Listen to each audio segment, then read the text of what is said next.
12واں پاؤں پڑھا گیا۔ آج کی تراویح میں ایک آیت خاص کر کے جو پڑھی گئی ہے، اس میں اللہ تبارک و تعالیٰ اپنی قدرت کا ظہور بتلا ہے۔ اللہ تبارک و تعالیٰ کا ذاتی نام تو اللہ ہی ہے، لیکن اللہ تعالیٰ کے صفاتی نام بہت زیادہ ہے اور اس کی بڑے فضائل بھی ہیں۔ حدیث پاک میں آتا ہے جو اسے زبانی یاد کر لے اور اسے یاد کر کے پڑھ لے، ایک تو دنیا میں اللہ تبارک و تعالیٰ اس کے پڑھنے کے بعد جو دعا مانگے گا اللہ تعالیٰ اسے قبول کرے۔ اللہ کے صفاتی نام، کل صفاتی نام ہے اللہ تبارک و تعالیٰ کا ایک نام ہے رزاق۔ الرزاق لوگ پڑھتے ہیں صبح شام، جو لوگ معاملات کرتے ہیں انہیں پتا ہوگا الرزاق رزق دینے والا، بہت زیادہ رزق دینے والا۔ قرآن پاک میں بھی اللہ نے اپنے اس نام کا ذکر کیا ہے، ان اللہ هو الرزاق ذو القوة المتین۔ اللہ ہی کی وہ ذات ہے جو بہت زیادہ دینے والا، رزق کے اعتبار سے بہت زیادہ دینے والا اور بہت بڑا طاقتور اور مشہور رزق کی صفت کو بتلانے۔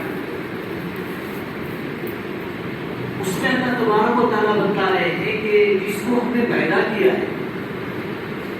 جتنی مخلوق اللہ نے پیدا کی ہے، اس کا صحیح علم اللہ ہی کو ہے۔ اس پر جاندار کا اطلاق ہوتا ہے، یہ سب کے سب ایسے کوئی بھی نہیں ہے جو اپنا رزق اپنی پیٹھ پر لاد کر دیتے ہیں،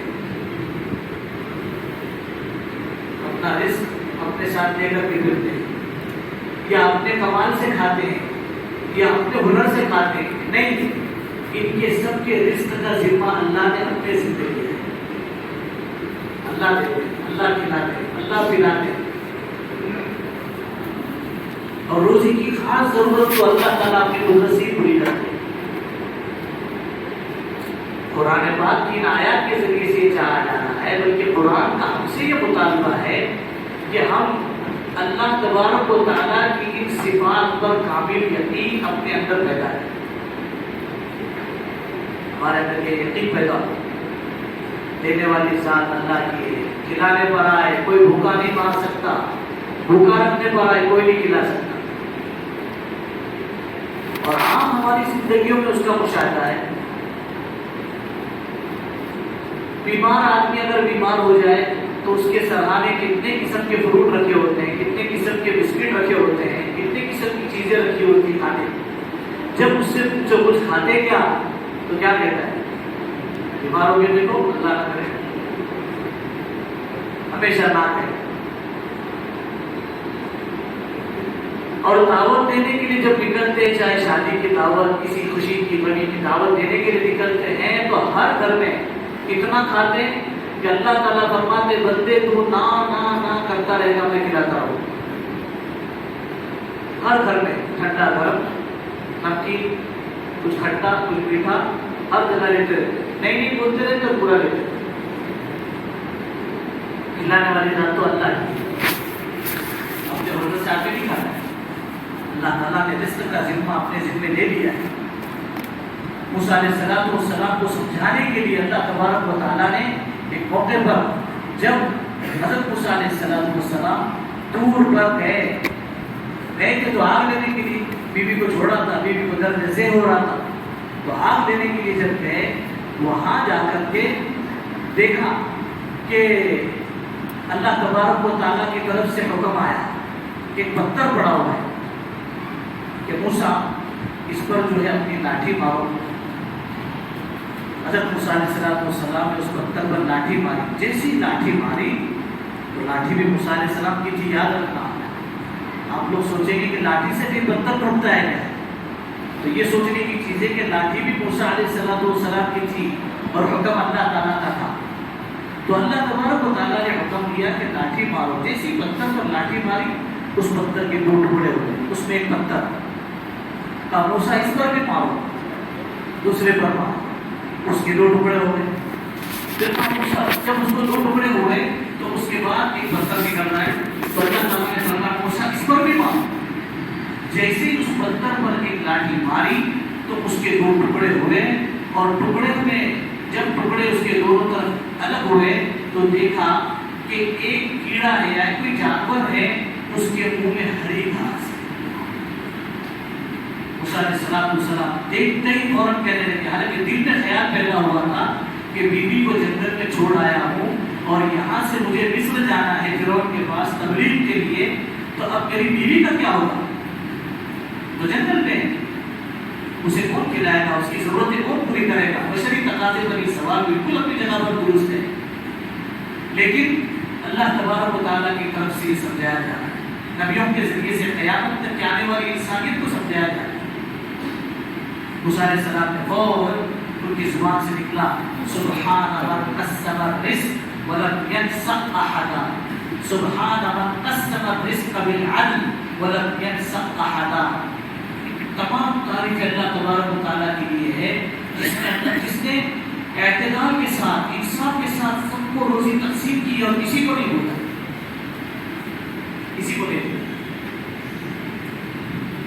اس کے ذریعے سے اپنے اندر وہ صفت پیدا کرنا، اللہ کی ذات پر یقین، اللہ کے ذات پر بھروسہ کرنے والی ذات، ضرورتوں کی پورا کرنے والی ذات، اس کی طرح اللہ تبارک و تعالیٰ۔ حضور پاک صلی اللہ علیہ وسلم کے زمانے میں اشعری کا قبیلہ اشعری، حضرت موسیٰ اشعری رضی اللہ تعالیٰ عنہ کا جو قبیلہ ہے، انہوں نے ہجرت کی، ہجرت کر کے جب مدینہ منورہ چلے گئے تو سفر میں جتنا کھانا تھا سارا ختم ہو گیا، توشہ جو لے کر گئے تھے سب ختم ہو گیا۔ اب مدینہ منورہ کے قریب کسی گاؤں میں بستی میں انہوں نے قیام کیا اور وہاں قیام کر کے جب ان کا توشہ وغیرہ سب ختم ہوا تو آپس میں مشورہ کیا کہ کیا کرنا چاہیے، کھانا تو ہے نہیں، کوئی کھانے کا انتظام کرنا چاہیے۔ تو آپس کے صلاح مشورے سے دو وقت طے ہوئے کہ حضور پاک صلی اللہ علیہ وسلم کے پاس دو شخصوں کو بھیجا جائے اور جا کر کے پوری کارگزاری دے دی جائے کہ ہمارا کھانا ختم ہو چکا ہے، ہمارے لیے کچھ انتظام کرنا ہے۔ اب وہ دونوں جب گئے تو دروازے میں باہر کھڑے رہ کر دستک دینے ہی والے تھے کہ اتنے میں اندر سے آواز آئی، اللہ کے نبی علیہ السلام قرآن پاک کی تلاوت فرما رہے ہیں اور تلاوت میں یہ آیت پڑھ رہے تھے وَمَا مِن دَابَّةٍ فِي الْأَرْضِ إِلَّا عَلَى اللَّهِ رِزْقُهَا وَيَعْلَمُ مُسْتَقَرَّهَا وَمُسْتَوْدَعَهَا كُلٌّ فِي كِتَابٍ مُبِينٍ۔ تو وہ تو قرآن سمجھنے والے لوگ تھے نا، قرآن سمجھنے والے، اللہ تعالیٰ ہمارے اندر بھی قرآن پاک کی سمجھنے کا شوق پیدا کرنا۔ ماشاءاللہ روزانہ یہاں فجر کی نماز کے بعد عام دنوں میں درس قرآن ہوتا ہے، تفسیر ہوتی ہے، تھوڑا سا مجاہدہ برداشت کر کے بیٹھنے کا اہتمام کرے، سمجھے تو صحیح اللہ پاک ہم سے کیا چاہ رہے ہیں۔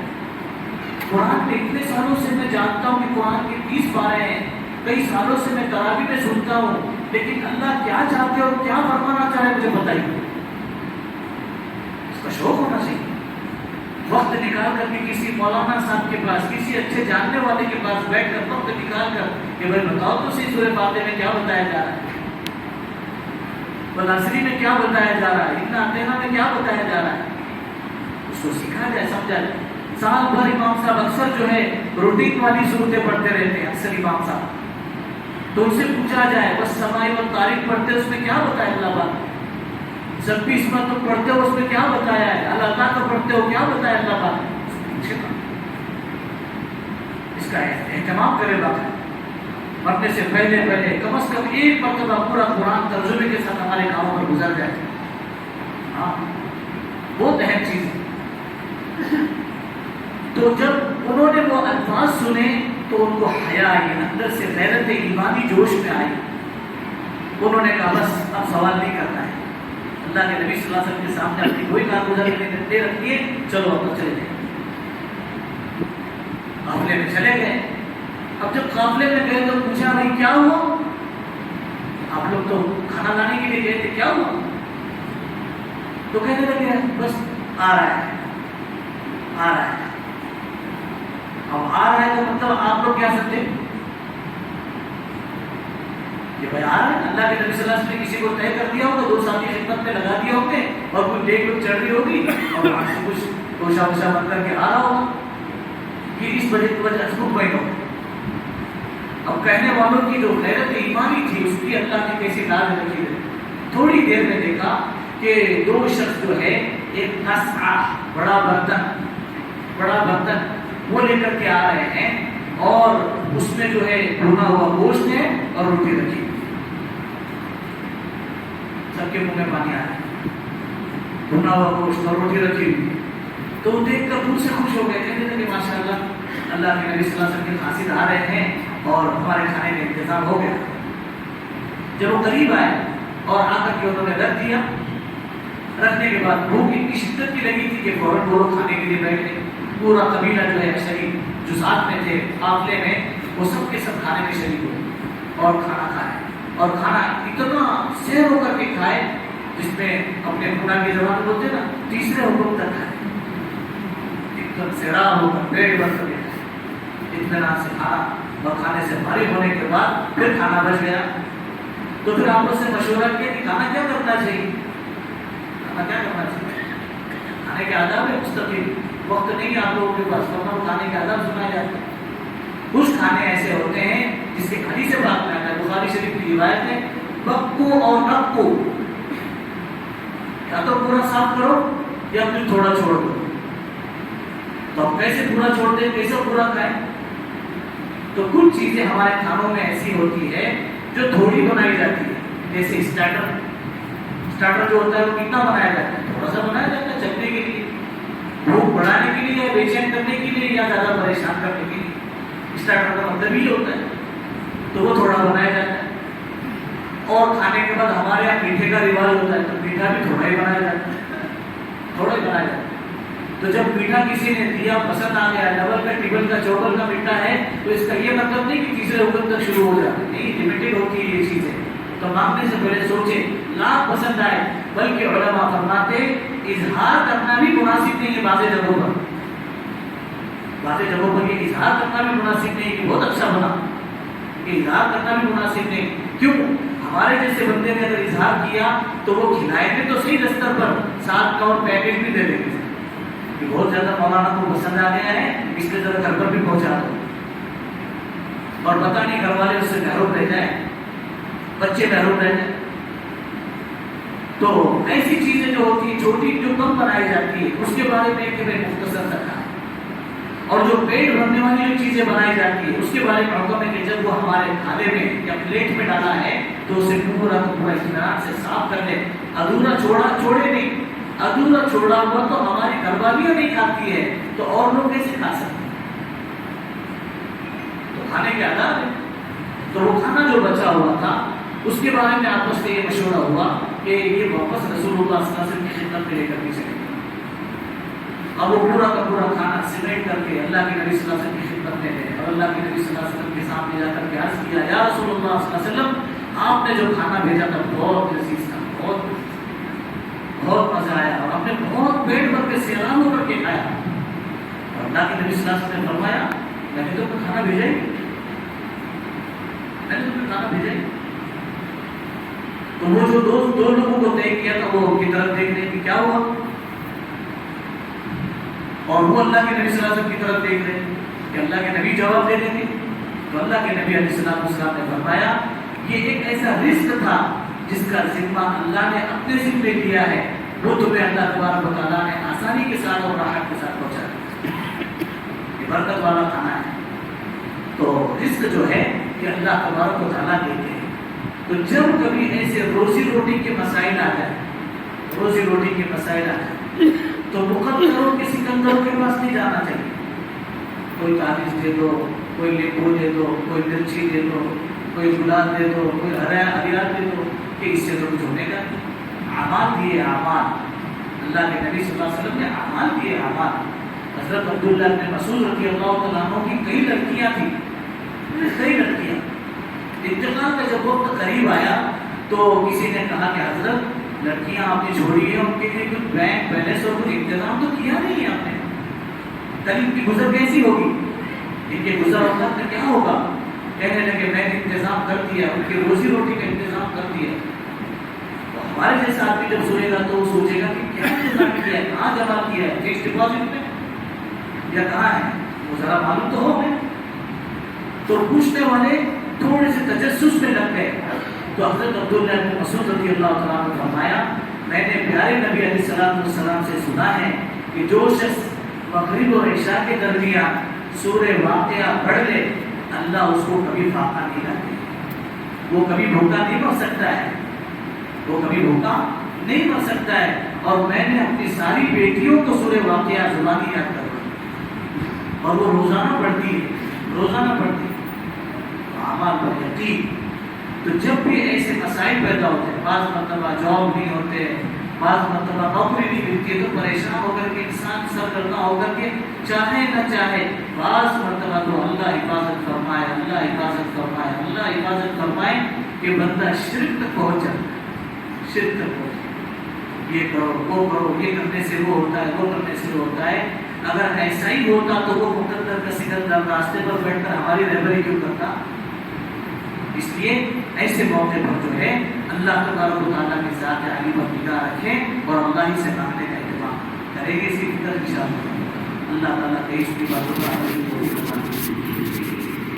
بسم اللہ الرحمن الرحیم سبحان رب العلی علی الوهاب سبحان رب العلی علی الوهاب سبحان رب العلی علی الوهاب اللهم صل على سيدنا محمد وعلى آل سيدنا محمد وبارك وسلم۔ اے ارحم الراحمین، نافرمان بندے تیرے در پر حاضر ہیں، یا اللہ نافرمانوں کو تجھ سے مانگنے کا کوئی حق نہیں ہے۔ اے اللہ پچھلے سال رمضان میں ہم جتنے گندے تھے اس سے زیادہ گندے ہو کر اس سال تیرے سامنے حاضر ہوئے ہیں۔ تیری مہربانی ہے اتنی نافرمانیوں کے باوجود، اتنے گناہوں کے باوجود، اے اللہ اتنی گندگیوں کے باوجود تو نے رمضان جیسا مقدس مہینہ ہمیں نصیب فرمایا ہے۔ اے اللہ رمضان کے روزے رکھنے کی توفیق عطا فرمائی ہے، یا اللہ تیرا کلام پڑھنے کی، سننے کی، سنانے کی توفیق عطا فرمائی ہے۔ اے اکرم الاکرمین، تیرے گھر میں بلا کر تو سجدے کروا رہا ہے، یا اللہ تیرا کلام پڑھوا رہا ہے، تیرا نام لینے کی توفیق تو نے ہمیں عطا فرمائی ہے۔ اے اکرم الاکرمین، پکڑنے پر آئے تو تجھے پورا حق ہے،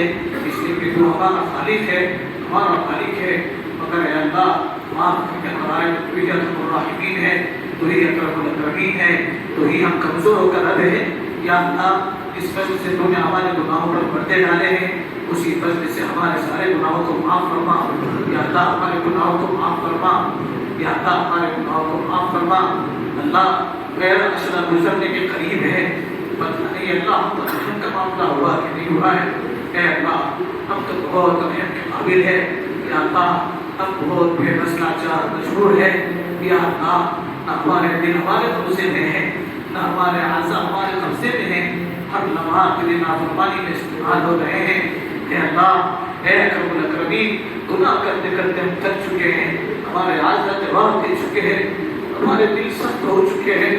یا اللہ ہماری آنکھیں سوکھ چکی ہے۔ اے اللہ اب تو گناہ کرتے کرتے گناہوں کی لذتیں بھی ختم ہو چکی ہے۔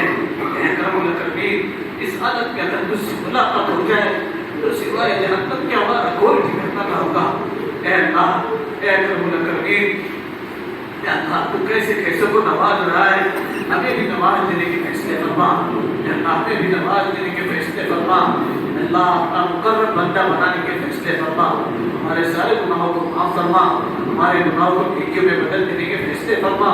یا اللہ رمضان کے بقیہ اوقات کی خوب قدر کرنے کی توفیق عطا فرما، ناقدری سے ہماری حفاظت فرما، یا اللہ ناقدری سے ہماری حفاظت فرما، یا اللہ ناقدری سے ہماری حفاظت فرما۔ اے اکرم الاکرمین، اے اللہ ظاہر کے بزرگ اور باطن کے مکار ہے مولا، یا اللہ اپنے تیرا کھا کر تیرا پی کر تیرے زمین کو گندہ کیا ہے۔ اے اللہ اے اکرم الاکرمین، اے اللہ ہمارے گناہوں کو معاف فرما، بری بات سے، برے کام سے، برے انجام سے تو سب کی حفاظت فرما۔ اے اللہ جس نے ہمیں کھلایا پلایا پہنایا، ہماری کسی ادنا ضرورت کا خیال رکھا، اللہ تم نے بہترین بدلہ عطا فرما، خاص کر کے ہمارے گھر والوں کو۔ اے اللہ صبح صبح جلدی اٹھ کر گرم گرم پکا کر ہمیں کھلا رہے ہیں۔ اے ارحم الراحمین، اپنی تہجد آگے پیچھے کر کے، اپنی تلاوت اپنے اعمال آگے پیچھے کر کے ہماری ضرورت کا خیال رکھتے ہیں۔ اے اللہ اب تو خود فقیر ہے، فقیر کو کیا دے سکتا ہے، تو غنی ہے۔ اے اللہ تو ہی غنی ہے۔ اے اے اللہ تو ہی اپنے خزانے میں سب سے بہترین بدلہ عطا فرما اور نزدیک سے آنے والوں کو قبول فرما دور سے آنے والوں کو قبول فرما اے اللہ قرآن پاک کا کما حق حق ادا کرنے کی ہمیں توفیق عطا فرما تلاوت کا حق ادا کرنے کی توفیق عطا فرما سمجھ کر پڑھنے کی توفیق عطا فرما جو کچھ پڑھا جا رہا ہے اسے قبول فرما جو کچھ غلطی کوتاہی ہو جائے اپنے ذریعہ رحمت سے معاف فرما اللہ اپنی ذریعہ رحمت سے معاف فرما اللہ اپنی ذریعہ رحمت سے معاف فرما اے اللہ قیامت میں ہمارا مواخذہ نہ فرما اے اللہ قیامت میں ہماری پکڑ نہ فرما دونوں جہاں کی خیر نصیب فرما دونوں جہاں کی رسوائی سے ہماری حفاظت فرما دعاؤں کی قبولیت ہمیں عطا فرما اے اللہ دعاؤں کے مانگنے کا شوق ہمارے دلوں میں پیدا فرما اے اللہ دعاؤں کے مانگنے کا شوق ہمارے دلوں میں پیدا فرما اے اللہ مضامین الہام فرما اے اللہ اپنے پسندیدہ مضامین الہام فرما اے اللہ ہمیں مستجاب الدعوات بنانے کے فیصلے فرما دونوں جہاں کی خیر نصیب فرما دونوں جہاں کی رسوائی سے ہماری حفاظت فرما جن لوگوں نے دعاؤں کے لیے کہا کہنا چاہتے تھے نہ کہہ سکے جو ہم سے امید رکھتے ہیں ہم تمام کی جائز مقاصد میں کامیابی عطا فرما اے اللہ رسول صلی اللہ علیہ وسلم نے خیر کی طرح سے جتنی بھی دعائیں مانگی ہم سب کا حصہ نصیب فرما جتنی شروع سے بنا مانگی ہم سب کی پوری حفاظت فرما ہماری دعاؤں کو اپنے فضل و کرم سے حضور پاک علیہ الصلوۃ والسلام کی برکتوں سے قبول فرما وصلی اللہ علی النبی الکریم آمین برحمتک